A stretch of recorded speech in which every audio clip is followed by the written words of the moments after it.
se você é esposa e o maridão não está aí do seu lado, já assovia para ele, já chama e diga aqui, sente aqui, vem ouvir comigo o que é que Deus tem a falar ao nosso coração. Bom, se você é o marido, então preste atenção, Deus quer tornar a sua vida abençoadora, e existe um segredo para sermos abençoados, e o texto bíblico vai revelar este segredo. Então, abra sua Bíblia em 1 Pedro, capítulo 3, versículo 7, e vamos juntos ler o texto bíblico e pensar o que é que Deus quer nos ensinar. Maridos, vós igualmente vivei a vida comum do lar com discernimento, e tendo consideração para com a vossa mulher como parte mais frágil, tratai-a com dignidade, porque sois juntamente herdeiros da mesma graça de vida, para que não se interrompam as vossas orações. Esse parágrafo inteirinho, que começa lá no capítulo 2, a partir do versículo 13, e vai agora até o versículo 12 do capítulo 3, Pedro está muito preocupado com os relacionamentos sociais, e Pedro está muito preocupado em levar a sua igreja, em levar o povo de Deus a viver de maneira digna, de maneira bonita, de maneira atrativa e atraente com uma sociedade tão hostil. Por isso, Pedro, ele vai então olhar para os maridos, e nesse momento ele vai dizer assim, vós igualmente. Uma das coisas que sempre me inquietou, quando eu de primeiro momento li esse texto, e esse capítulo de Pedro, a primeira pergunta que veio à minha mente é, por que Deus reserva 6 versículos para as mulheres e apenas 1 para os homens? Por que será que Deus ele vai ser enfático, e vai pedir que Pedro fale muito mais para as mulheres e de maneira bem objetiva para os homens? E é claro que a primeira coisa que veio em minha mente é assim, talvez é porque a mulher dá mais trabalho do que o homem. Olha a besteira, que pode vir na mente de um ser humano. Mas também a gente pode brincar, é porque a mulher ela é muito detalhista, então Pedro quis agir como mulher, e falou nos mínimos detalhes, tudo que ele esperava das mulheres. O homem é mais objetivo, e Pedro já foi direto na lata e já disse o que precisava ser dito. Mas aí a gente vai estudar, a gente vence a nossa humanidade, e a gente vai perceber que claramente não foi por causa dessas questões ou qualquer outras questões que Pedro reserva 6 versículos para as mulheres e apenas 1 para os homens. É porque na verdade tudo aquilo que Pedro já tinha dito até aqui sobre submissão, a submissão que o cidadão deveria para com o Estado, a submissão que o servo deve ter com o seu Senhor, a submissão de Cristo para com Deus, a submissão da mulher para com o homem, agora incluía também a submissão do homem, ou uma maneira digna de viver em relação à mulher, que engloba tudo aquilo que Pedro já havia falado. Então, se nós olharmos de primeiro momento, a gente vai falar assim, Deus falou 6 versículos para a mulher e 1 para o homem, mas na verdade o 1 vai incorporar os 6 das mulheres, os 6 dos servos, todo o capítulo, o parágrafo dos servos, e também do homem para com o Estado. Ou seja, o desafio para nós homens ele é muito maior do que foi para todos os outros casos. Pedro então vai olhar para os maridos e vai dizer, vós igualmente, assim como as mulheres elas exerciam e exercem submissão ao homem, vocês também devem igualmente exercer submissão a elas, quando vocês lideram de maneira amorosa e servil. Se a submissão feminina é voluntária e amorosa, se a mulher voluntariamente ela se submete como auxiliadora idônea, como aquela que ajuda, coopera para que o homem seja melhor, agora o homem ele vai ter então uma liderança amorosa servil. E uma das grandes características do líder servo é que ele atende às necessidades daqueles que estão sobre a sua liderança. Ele não atende caprichos, mas ele atende necessidades. E um dos grandes textos que sempre vem à minha mente, desculpa eu ser repetitivo, mas um dos grandes textos que sempre vem à minha mente quando nós pensamos em liderança servil, é lá João capítulo 13, quando Jesus vê uma necessidade e ele atende essa necessidade, lavando e enxugando os pés dos discípulos. Mas vem Pedro e diz assim: bom, já que é para lavar o pé, então lava-me por inteiro. Primeiro ele rejeita, né? Vocês se recordam do texto, ele fala assim: não, comigo não vai lavar o meu pé não. E aí Jesus diz assim: bom, mas se eu não lavar o teu pé, você não tem parte comigo. Aí Pedro fala assim: então me dá logo um banho por inteiro. E ali então Jesus, ele não atende o capricho de Pedro, e ele diz assim: não, você já tomou banho, se referindo à conversão, ao batismo, agora você precisa de santificação diária, referindo-se a lavar os pés, como o pé era aquele que trazia, né, a poeira da sociedade, trazia a poeira das ruas, trazia a sujeira para dentro de casa. Então é o símbolo, é a ideia da santificação diária, e Jesus está dizendo: você não precisa se converter de novo, você não precisa se batizar de novo, mas você precisa diariamente viver a santificação. Pedro está olhando para os maridos daquela época e dizendo assim: vocês precisam ser líderes, amorosos e servis. Vocês precisam amar tanto as suas esposas a ponto de ser incansável na tarefa de suprir as suas necessidades.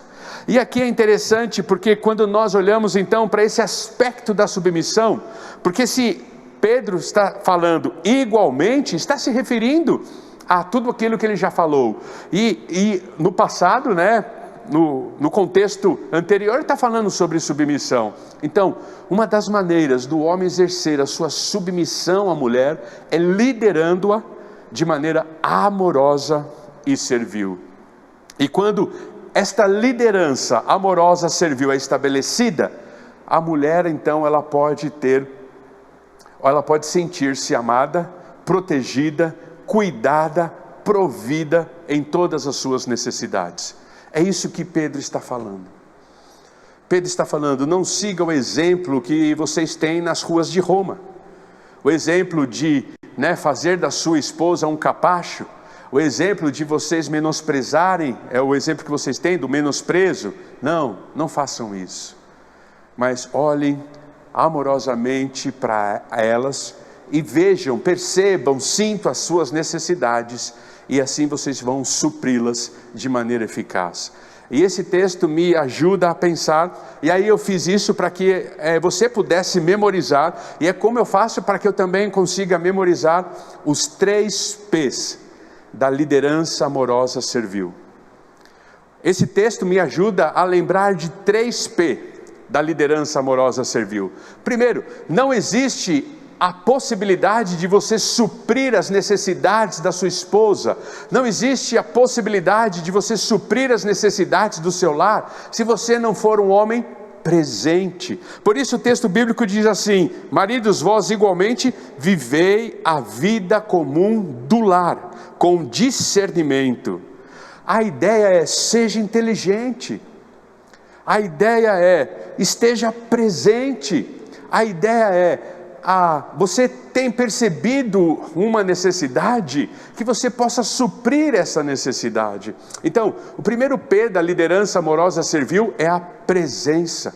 Eu fico imaginando e fico preocupado, que muitos dos homens preocupados, ou muitas vezes atarefados, ou muitas vezes envolvidos por toda a sua dinâmica de vida e a sua vida profissional, se fazem muito ausentes.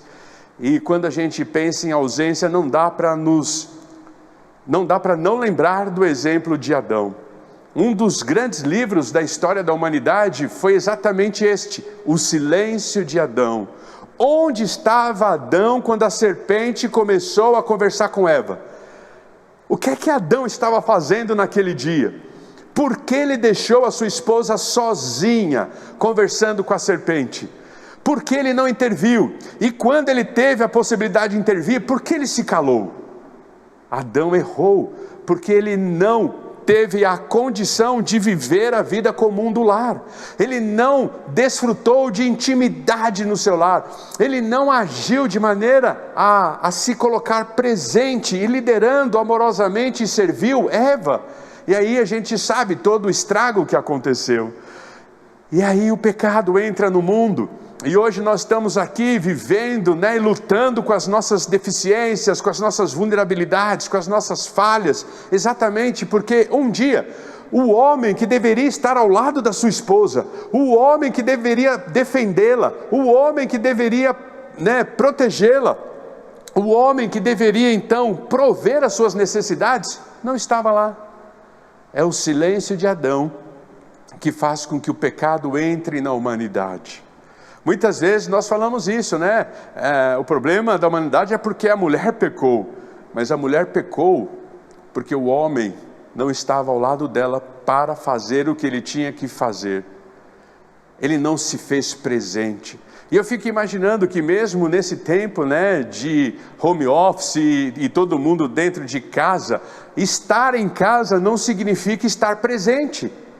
Né? Muitas vezes nós estamos dentro de casa e não estamos presentes. Estamos dentro de casa respondendo e-mails, estamos dentro de casa respondendo WhatsApp, estamos dentro de casa terminando um relatório, estamos dentro de casa preparando a pauta da reunião de amanhã, estamos dentro de casa assistindo futebol, estamos dentro de casa assistindo uma série, estamos dentro de casa lendo a Bíblia, estamos dentro de casa lendo o jornal, estamos dentro de casa, né, folheando um livro.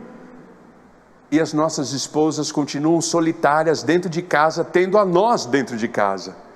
Lembre-se, estar presente é se envolver com a esposa. Estar presente é olhar nos olhos dela. Estar presente é ouvir o que ela está dizendo. Estar presente é perceber a tristeza do coração dela naquela semana. Estar presente é ouvir a solidão da voz dela naquela semana. Isso é estar presente. É isso que Pedro diz, viva a vida comum do lar.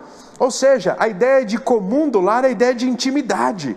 É a ideia de percepção. Na noite de hoje eu quero desafiar você a não perder essa percepção de que você precisa se fazer presente dentro do seu lar. E essa presença, ela se traduz em atenção, se traduz muitas vezes em qualidade de tempo, se traduz muitas vezes em exclusividade. Você está conversando com a sua esposa, você está ouvindo o que ela tem a dizer, você está sensível ao que ela está falando, você está atento ao que ela está transmitindo, e até mesmo o que os seus gestos estão falando, que os seus lábios não conseguiram declarar. Pedro, ele está olhando para aqueles homens e dizendo: não faça como aqueles que estão ao seu entorno, que tem simplesmente na mulher um objeto. Ela tem valor, e ela deve ser tratada com valor, e uma das maneiras de tratá-la com valor é prestando atenção nela e dando atenção a ela diariamente. Mas o texto continua, e o segundo P que nós podemos ver aí é o P da provisão. O homem, ele tem que ser o provedor do lar. E ele diz assim: tendo consideração para com a vossa mulher. A ideia de consideração é a ideia de compreensão, é a ideia de atenção. Mas olha que interessante, em outras traduções, o tratai com dignidade está escrito honra. Nós devemos então olhar para as nossas esposas e honrá-las por meio da maneira como nós provemos as suas necessidades.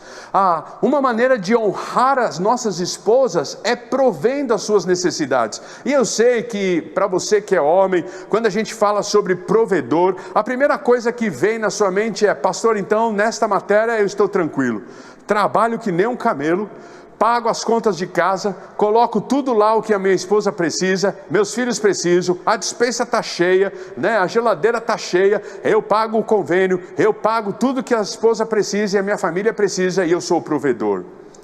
Muito bom seria se provisão fosse apenas financeira. Talvez a provisão financeira é a mais fácil que temos para fazer. Talvez a provisão financeira é a menos trabalhosa que cabe a nós como homens. Mas olha, quando o texto bíblico fala sobre tratai-a com dignidade ou tratai-a com honra, ele está falando não apenas da provisão financeira. Nossas mulheres precisam ser emocionalmente providas por nós. Nossas mulheres precisam ser sexualmente providas por nós. Nossas mulheres precisam, nossas esposas precisam ser espiritualmente providas por nós. Olha o que o texto bíblico diz, ele é muito sério com esta ideia da provisão, porque ele diz assim: nós devemos prover, nós devemos honrar as nossas mulheres, porque antes delas serem nossas mulheres, elas são nossas irmãs em Cristo, juntamente herdeiros da mesma graça de vida. Elas são nossas irmãs em Cristo. E aqui vai uma dica para os meninos de nossa igreja. Meninos, vocês devem tratar as meninas que vocês conhecem, quer dentro da nossa igreja, quer fora da nossa igreja, e se você sabe que elas, principalmente dentro da nossa igreja, já tomaram uma decisão ao lado de Cristo, vocês devem tratá-las como suas irmãs em Cristo. Não abuse das meninas. Numa expressão aí, que foi muito forte na década de 80, na década de 90, onde surgiu o boom da ideia do ficar. E aí eu me lembro que tinha o ficar gospel. O que era o ficar gospel? Nós trocávamos um abraço, nós trocávamos um beijinho, e eu me lembro de pregar muito sobre isso para a juventude naquela época. E aí, quando nós ouvíamos a respeito disso, ficávamos escandalizados. O que era o ficar gospel na década de 80, na década de 90? Eu ficava com uma menina, eu abraçava, dava uns beijinhos nela, ao final eu lia um texto bíblico, orava e ia embora. Esse era o ficar gospel. Mas não existe ficar gospel, existe compromisso. Macho que é macho, ele assume compromisso, ele não fica brincando com sentimentos, ele não fica brincando com meninas, ele não fica brincando com valores. Homem que é homem, ele assume compromisso, gosta, vai na casa, conversa com o papai, com a mamãe da menina, pede a menina em namoro, e aí começa um namoro sério. Porque é tratar com honra a mulher, é ser homem de verdade, é ser, a ideia de ser macho de verdade, a ideia de ser másculo. Ser másculo é honrar as mulheres. Para você que é menino, para você que é jovem, adolescente, pense nisso, não brinque com as meninas. Se você gosta de uma menina, seja romântico. Se você gosta de uma menina, convença ela que você a ama e que você vai ser o melhor marido que ela poderia ter na vida. Quando ela se interessar, bate na casa do papai, da mamãe dela, pede a moça em namoro, pede para que os pais dela abençoem esse namoro, peça que eles orem sobre a vida de vocês, e aí comece uma coisa séria, assuma diante da igreja, seja público, não ande pelos corredores escondidos da sociedade, não procure os cantos escuros da sociedade, porque é nos cantos escuros que a gente faz coisa errada. Mas o texto bíblico diz que as mulheres, elas devem ser tratadas com honra, e uma das maneiras de nós tratarmos elas com honra é estarmos sensíveis às suas necessidades, é suprirmos as suas necessidades. Por isso a ideia do provedor, mas nos lembrando que nós fazemos isso porque elas são nossas irmãs em Cristo, elas são juntamente herdeiros, ou nós somos com elas herdeiros da mesma graça da vida. E aí vem uma advertência muito grande aos homens. Quando nós não tratamos direito das nossas esposas, nossa vida patina. Quando nós não tratamos muito bem as nossas esposas, nós somos como um cachorro que corre atrás do rabo. E como eu sei disso? Olha a afirmação que o texto bíblico fala: para que não se interrompam as vossas orações. Deixa eu fazer uma pergunta para você que é homem, para você que tem vivido a sua masculinidade, para você que tem tentado fazer a coisa certa diante de Jesus, para você que se esforça para ser o provedor dentro do seu lar, suprindo as necessidades emocionais, físicas, espirituais, financeiras, sexuais, porque é isso que Deus espera de nós. Você tem orado e parece que a sua oração não passa do teto, não é uma expressão bem nossa. Você tem orado e parece que a sua oração fica ali no quarto e mais ninguém ouve, nem Deus mesmo ouve. Você tem orado e não tem visto a sua vida deslanchar. Você parece ter patinado no mesmo lugar, fazendo tanto esforço e não sai do lugar. Pode ser que você precise repensar a maneira como você cuida da sua esposa. Porque o texto bíblico diz que um homem que não vive a sua masculinidade em Deus, ele tem as suas orações interrompidas. Esta é uma das razões pelas quais Deus fica impedido de responder às nossas orações. Lá no texto de Isaías existe uma outra condição, quando nós estamos com as mãos sujas de sangue. O texto bíblico de Isaías diz que o homem que está com a mão suja de sangue, Deus fica impedido de responder e de ouvir as suas orações. O que é uma mão suja de sangue? É um homem que vive alicerçado na injustiça, na prática da injustiça. Então, se nós fizermos um estudo, nós temos algumas razões pelas quais Deus nos adverte dizendo, pelo menos 5 delas, que Deus nos adverte dizendo que Ele fica impedido de responder às nossas orações, e uma delas é esta: quando não tratamos bem as nossas esposas, quando não nos fazemos presente em nosso lar, quando não somos de fato provedor, quando não estamos sensíveis aos sentimentos da nossa esposa. Eu já confessei para a igreja e preciso confessar de novo. Eu tenho muita dificuldade de lidar com a minha esposa quando ela está chorando. Eu tenho muita dificuldade. Porque para mim, minha esposa, ela nunca deveria chorar. Para mim, a minha esposa, ela nunca deveria ter medo. Para mim, a minha esposa, ela nunca deveria ter necessidade. Para mim, a minha esposa, ela nunca deveria passar por tensão. Mas eu sei que a vida não é assim. Mas é tão forte o sentimento de que eu sou o provedor, de que quando eu vejo a minha esposa chorando, eu perco o chão. Eu não sei se eu abraço, eu não sei se eu só oro, eu não sei se eu só fico ali esperando passar o choro, eu não sei então se eu pergunto o que é, se eu me calo, quando na verdade, o que a minha esposa quer quando ela está chorando, que eu simplesmente esteja sensível às suas emoções. Porque ser provedor é estar sensível. É perceber os sinais que são dados num gesto, é perceber os sinais que são dados numa expressão, é perceber os sinais que são dados na maneira como ela se veste, é perceber os sinais que são dados na maneira como ela está tratando, os desafios do lar. A sua masculinidade deve ser evidenciada na provisão. Não deixe de prover as necessidades da sua esposa. Mas o texto bíblico também vai falar a respeito de protetor. O homem, ele é presente, o homem, ele é provedor e o homem, ele é protetor. A ideia de protetor está muito ligado à ideia do cuidado.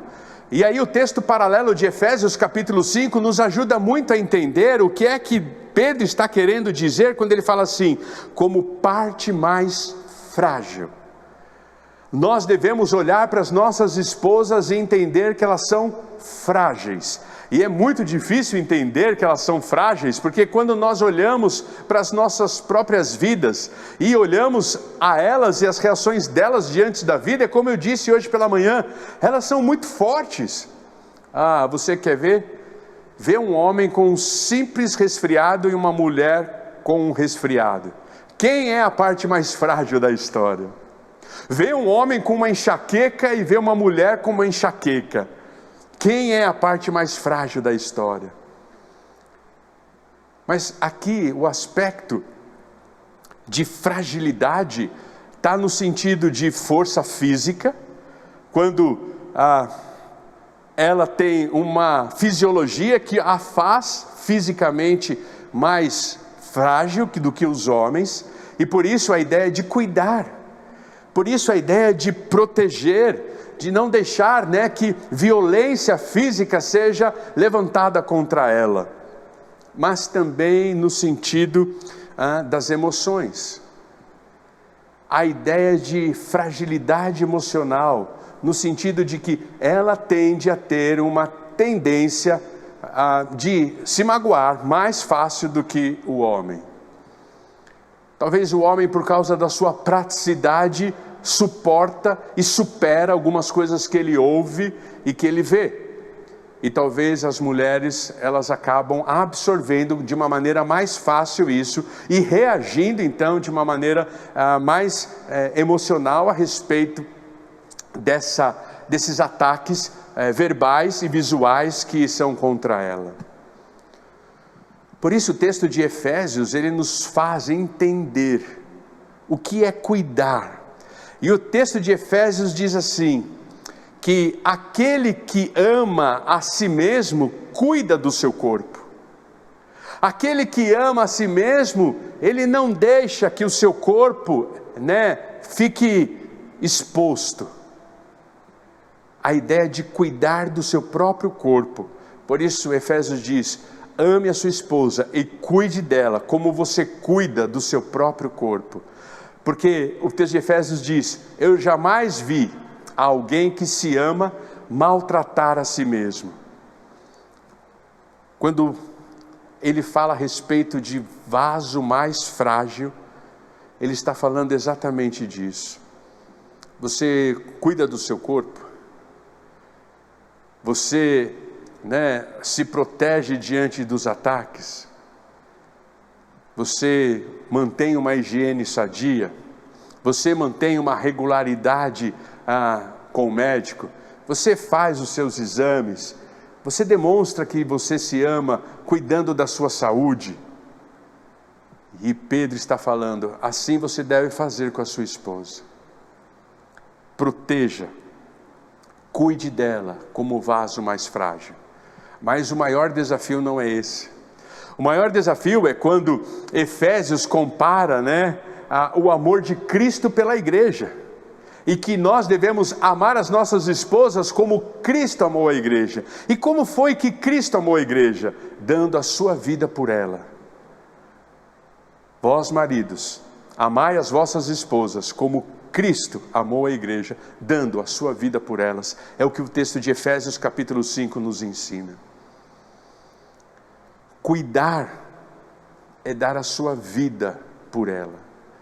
Eu gosto de usar alguns exemplos, são simples, banais, mas que demonstram o nosso cuidado. Quando eu estou diante de um grupo de noivos, e a gente chega nesse momento que fala então que o marido deve amar a sua esposa assim como Cristo amou a igreja, e proteger e cuidar dela como cuida do corpo, eu penso algumas cenas na minha mente. Por exemplo, quando você está andando com a sua amada na calçada, você coloca ela do lado de fora da calçada ou do lado de dentro da calçada? Você coloca ela, você andando na via, ali na divisão com a rua, ou você coloca ela perto da parede? Quem cuida, não anda com a sua amada próximo da rua, mas diz, olha, você vai para o canto. Porque se o carro subir na calçada, que ele pegue primeiro a mim do que a você. Porque eu estou cuidando de você. Um exemplo simples, para tentar você perceber o que é esse cuidado, o que é essa proteção. Sabe, aquelas coisas que se acabou, infelizmente, de uma poça d'água, você tirar a sua camisa e colocar sobre a poça da água, e aí deixar a sua esposa passar em pé enxuto. Isso é cuidar. Quando você também coloca a sua esposa mais perto da parede e mais longe da rua, é também para proteger de poça d'água, o carro passa, num dia de chuva como o de hoje, pega uma poça d'água, espirra para a calçada, vai pegar em quem? Tem que pegar em você, não nela. É você que tem que chegar em casa molhado, não ela. É a ideia de proteção, é a ideia de cuidado. Mas quando O texto de Efésios faz a comparação de morrer. Cristo morreu pela igreja e nós devemos amar as nossas esposas como Cristo. A ideia de morrer é a ideia de renúncia diária. É negociar aquilo que é negociável, para ter força diante do inegociável. Você já conhece esse princípio. Então, eu gosto de pensar, e eu gosto de fazer uma dinâmica com os noivos e perguntar assim: bom, se um ladrão agora aparecer aqui, entrar aqui na dependência da igreja, invadir esta sala com arma em punho e apontar a arma na direção da sua esposa, o que você vai fazer? Alguns dizem: correr, pastor. Eu falei: não está pronto para casar. Se o cara apontar a arma para sua noiva e você correr, é porque você não está pronto para casar. Porque se o cara apontar a arma para minha esposa, eu tenho que me colocar no meio. Eu tenho então que falar assim: opa, se for para matá-la, mate a mim, pode atirar, mas deixa ela viva. Talvez isso seja mais fácil de fazer, talvez até por causa de um impulso emocional nós fazemos, mas não é isso que Deus está pedindo. Quando Ele diz que Cristo ama a igreja e por ela se doou, morreu por ela, Ele não está pedindo que literalmente nós estejamos prontos a morrer pelas nossas esposas. Ele está dizendo: você está pronto para diariamente abrir mão de alguns dos seus caprichos para cuidar dela? Você está pronto para diariamente abrir mão de algumas das suas vontades, dos seus desejos, para cuidar dela, para valorizá-la, para protegê-la? É como se eu tivesse que todos os dias morrer um pouquinho, para que a minha esposa esteja bem. E na liderança amorosa servil, negociar o que é inegociável, negociar o que é negociável para ter força diante do inegociável. Pedro então vai mostrar que nós devemos proteger as nossas esposas, nós devemos cuidar delas. É a ideia do cuidado, porque elas são vasos mais frágeis. E aí, quando ele olha para tudo isso, o alvo de Pedro é ver homens bem-sucedidos, é ver homens vitoriosos, é ver homens que possam então prevalecer nesse tempo. E por isso ele diz: para que não se interrompam as suas orações. Certa ocasião, um homem sincero, honesto, verdadeiro, ele veio ao meu encontro para conversar comigo, e ele então veio perguntar, e ele veio tentar entender por que a vida dele estava amarrada. Ele sentia que a sua vida estava amarrada. E eu já tinha convivido um pouco com ele, já tinha observado algumas coisas, já estava preventivamente orando por ele, preocupado com algumas coisas da vida dele. E aí então ele veio falar comigo, ele começou a contar a sua história, e eu perguntei: mas por que você acha que a sua vida está amarrada?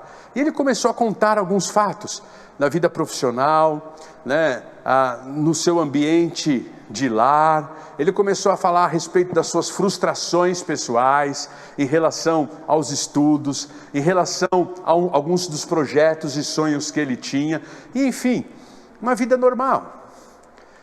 Todos nós podemos de tempo em tempo sentar com um bom amigo, um bom discipulador, e falar a respeito das nossas dores, das nossas preocupações, das nossas tristezas, e tentar discernir o nosso momento. E como eu tinha um pouco de liberdade com ele, porque eu já estava caminhando com ele há algum tempo, e já conhecia um pouco da dinâmica, eu lancei a seguinte pergunta para ele: você falou aqui para mim que você está frustrado com a sua vida profissional, você está frustrado com algumas dinâmicas da sua casa, você está frustrado porque alguns dos seus projetos e sonhos nunca se concretizaram, você está frustrado porque parece que você avança 2 passos e retrocede 5, Sabe aqueles jogos da vida que a gente tem? Ande 5 casas. Aí você tira uma cartinha, volte 10 casas, né? Sabe esses jogos da vida que a gente brincou tanto? A vida dele parecia isso. Ele andava 5 casas e daqui a pouquinho ele tomava uma decisão, daqui a pouquinho alguma coisa acontecia, daqui a pouquinho, né, algum fato novo, e é como se ele tivesse tirado uma carta e dizendo assim, volte 10 casas. E aí ele não conseguia sair daquele lugar, andava 5, voltava 10, andava 10, voltava 5, ou seja, ele estava patinando. Mas deixa eu fazer uma pergunta séria ao seu coração. Você se acha um bom esposo? Você cuida da sua esposa? Você tem sido um homem como a palavra de Deus nos ensina a ser? E aquele homem começou a chorar que nem criança. E é muito mais difícil ver um homem chorar do que uma mulher chorar. Porque parece que a gente espera que a mulher chore.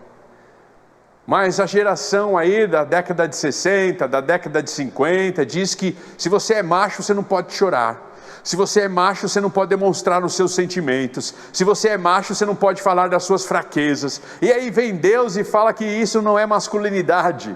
Masculinidade é ser sincero, masculinidade é demonstrar a sua vulnerabilidade, masculinidade é chorar sim, masculinidade é falar sim das suas fraquezas. E aí muitas vezes, né, os meninos foram criados, não chora menino, você é homem.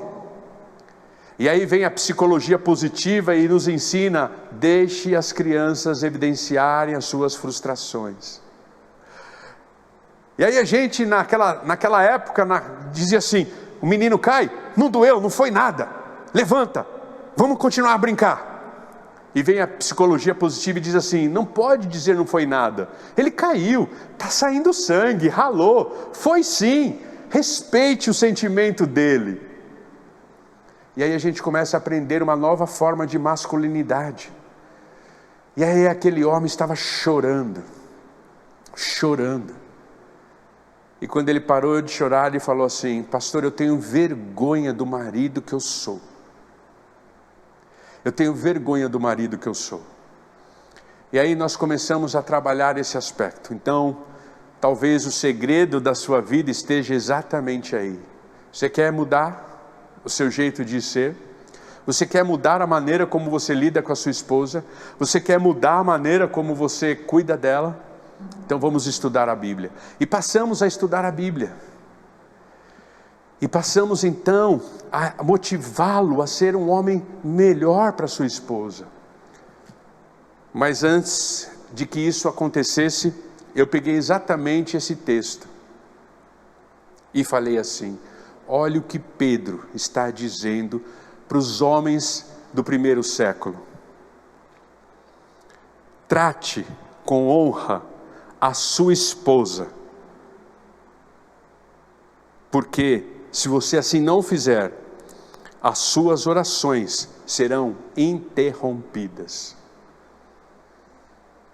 Ele disse assim, pastor, por que eu nunca li esse versículo?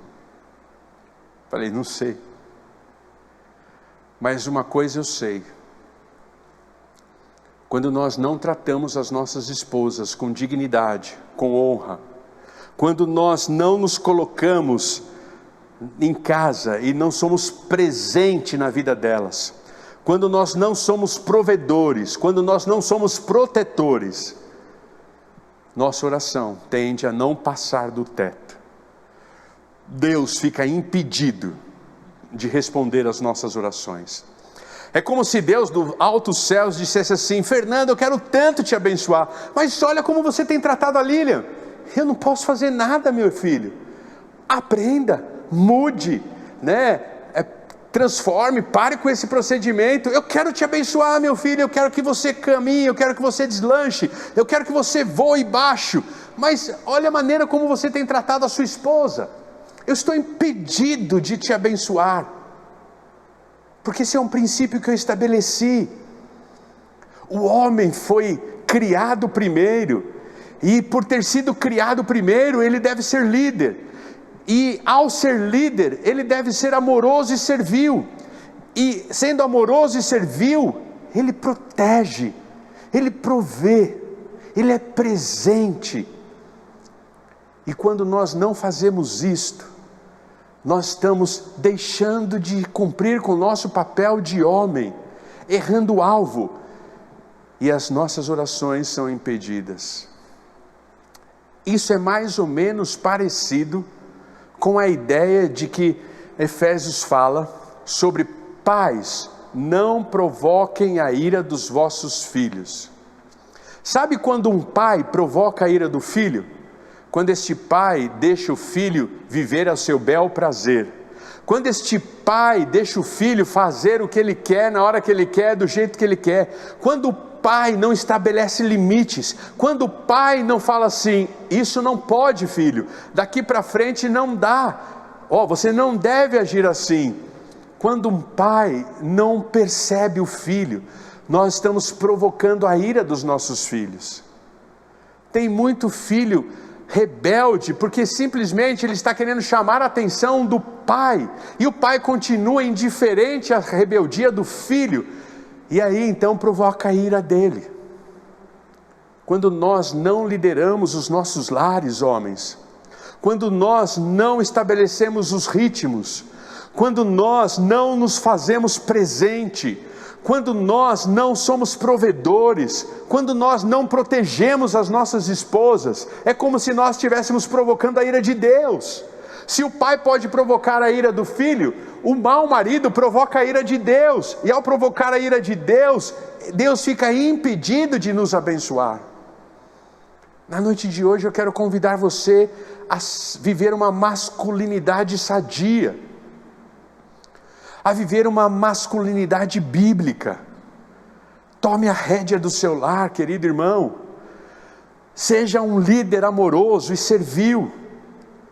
Tome a rédea do seu lar e se faça presente dentro da sua casa. Não dá espaço para o diabo destruir o seu lar. Não dá espaço para o diabo destruir a sua família. Não dá espaço para o diabo, colocar coisas na cabeça dos seus filhos, da sua esposa. Seja presente. Desligue o celular. Pare de ficar trocando de canal. Desligue a internet. Sente com a sua esposa. Tome uma xícara de chá. Tome uma xícara de café. Coma um bolo com ela. Uma barra de chocolate, um cookies delicioso. Olhe nos olhos dela. Eu estou aqui, querida. Diga com seu corpo, com as suas atitudes: eu estou aqui, querida. Pare de achar que prover é simplesmente colocar comida na geladeira. Sua esposa tem muitas necessidades emocionais. Esteja sensível a elas. Você sabe que as mulheres são um turbilhão de emoções. E as pesquisas dizem que as nossas mulheres são elas apenas 3 dias do mês. Olha que desafio. As pesquisas, a ciência diz que as nossas mulheres são elas apenas 3 dias do mês. Os outros 27 dias do mês, elas estão na sua ebulição hormonal. Ou é pré, ou é pós, ou é durante. Você sabe muito bem o que eu estou querendo dizer. Então, se você não for sensível, você vai jogar fora os 3 melhores dias de todo mês da sua vida. Ei, homem, seja sensível às necessidades dela. Você sabe quando a sua esposa está na pré? Você sabe quando a sua esposa está no durante? Talvez no durante você sabe, porque ela fecha a porta do quarto. Mas você sabe quando ela está pós? 3 dias do mês, a sua esposa é ela como ela é, como Deus a fez. Seja sensível a isso. Não julgue a sua esposa pelos 27 dias da ebulição hormonal. Sua esposa não é o que o hormônio faz com ela. Esteja sensível a isso. Proteja a sua esposa. Quando a gente estuda sobre submissão, uma das grandes figuras que representa a submissão é que Deus faz com que nós sejamos o guarda-chuva das nossas esposas. O que é submissão masculina? Ou o que é liderança amorosa servil? É servir de guarda-chuva. O que é submissão feminina? É voluntariamente, amorosamente, a mulher, ela se coloca debaixo desse guarda-chuva. E o que é que o guarda-chuva faz em dia de tempestade? Protege. Não deixa a mulher se ensopar. Submissão é a ideia de guarda-chuva. Seja o guarda-chuva que a sua esposa precisa. Proteja ela. Cuide dela. Irmã querida, quando ele for o guarda-chuva da sua vida, se submeta voluntariamente a este guarda-chuva. Deixa ele arregaçar as mangas e sair para a rua e levar as pancadas da vida. Deixa ele arregaçar as mangas e executar as decisões que vocês tomaram dentro do lar. Porque isso é masculinidade. É o homem quem leva as pancadas da vida. Não inverta esse papel. Não inverta esse papel. Porque se nós invertermos este papel, os homens da nossa igreja não serão abençoados. Por isso eu quero terminar a mensagem de hoje com essa expressão: querido homem, não atrapalhem com suas brigas as suas orações. Querido homem, não atrapalhem com a sua falta de habilidade de liderar amorosamente servil a sua esposa, as suas orações. Não atrapalhe as suas orações sendo ausente. Não atrapalhe as suas orações não sendo provedor. Não atrapalhe as suas orações não sendo protetor. Não atrapalhe as suas orações não sendo másculo, não sendo macho de verdade, não sendo homem. Deus está desejoso de abençoar você, querido irmão. Deus está desejoso de querer abençoar você, homem que me ouve. Então, faça o que Pedro está sugerindo. Lidere amorosamente e servil a sua esposa, vivendo a vida comum do lar, com discernimento, inteligência, sensibilidade, habilidade, tratando ela com honra, com dignidade, sabendo que ela é vaso mais frágil, e antes de ser sua esposa, ela é sua irmã em Cristo, porque ela é coerdeira da vida, para que as vossas orações não sejam interrompidas. O grande desafio desse tempo é fazer das nossas esposas as mulheres que se sentem mais bem cuidadas sobre a face da terra. Você tem, como eu disse pela manhã, um cristal em suas mãos. Como você tem tratado esse cristal? Você tem polido? Você tem tirado as manchas? Você tem deixado ele brilhar na cristaleira? Ou esse cristal já rachou e não tem mais como consertar? Se já rachou, para Cristo Jesus há recomeço, há conserto.